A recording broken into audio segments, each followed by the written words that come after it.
Are you aiming for a high score in the IELTS speaking test? Want to know exactly what examiners are looking for?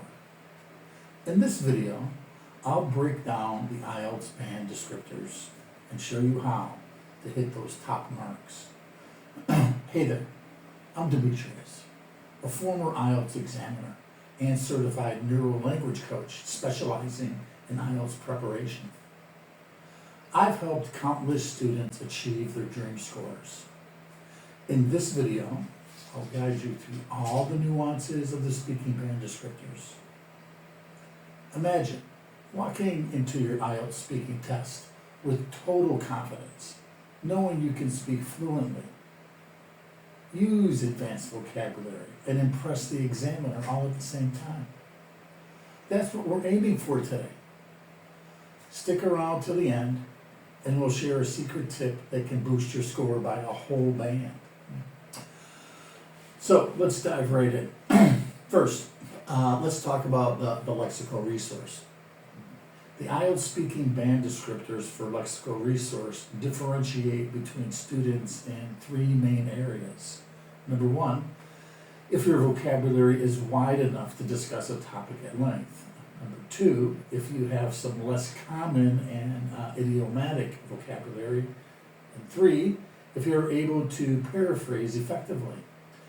For a band 6, you should be able to talk about topics at length, but might have some inaccurate choices and lack some idiomatic expressions. You have the necessary vocabulary, but your answers are likely basic and descriptive. In part 1 and part 2, you'll do well discussing your own life and experiences. However, part 3's more abstract topics might be challenging. Lack of paraphrasing is a common issue. High-level students often pause when they don't know a word instead of describing it calmly. If this sounds like you, check out the bonus materials link in the description below.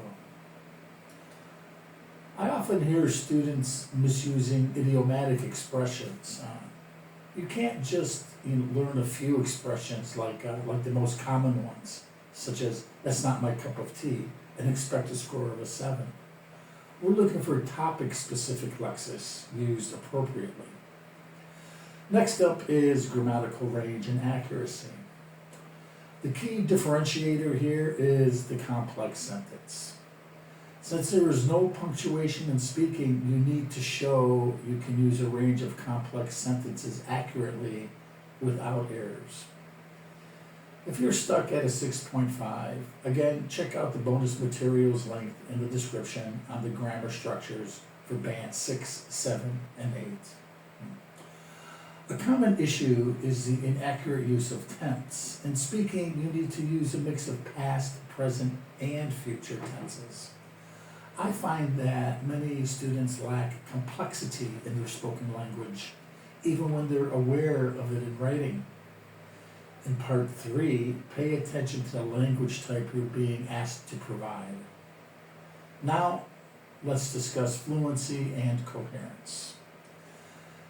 This descriptor differentiates students in 4 main areas. Number 1, how often you pause for language. Number 2, how willing you are able to speak at length. Number 3, how relevant your ideas are. And 4, how well your ideas are connected with discourse markers. To score a 7, you need to rarely pause to access language. It's okay to pause to gather your thoughts, but not to search for words. This is why paraphrasing is crucial. You must show the examiner that you're willing to talk. Extended answers are key, no matter what the question is. Now remember, you're in a test, not just having some casual conversation with a friend or a classmate. Self-correction is good. If you realize you made an error, quickly self-correct. Just don't overdo it, as it might affect your fluency score overall. For relevancy, a difference between a 7 and 8 is having relevant answers, especially in part 3. Practice makes perfect. I often hear an overuse of discourse markers. Use phrases naturally, avoid sounding scripted. And finally, let's take a look at pronunciation. The IELTS Speaking Band descriptors for pronunciation focus on two main areas. One, can you generally be understood even if some words are mispronounced? And two, can you show a range of pronunciation features like intonation and stress? Some common issues include mispronouncing your single words. If the word remains clear, it's a minor error. But if a mispronunciation impedes some understanding, it will limit your score. Be careful with minimal pairs like l and r, and light and right, or b and va, and very and berry. Practice these sounds, especially if they don't exist in your native language. I hear many students lacking intonation. For a 7 or higher, you need to speak with emotion. Highlight important words with your voice. Practice this by emphasizing different words in a sentence. Want more tips on mastering IELTS speaking?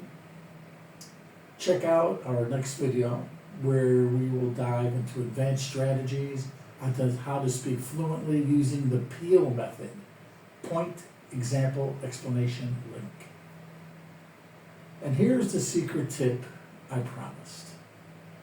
Practice speaking with a timer, simply.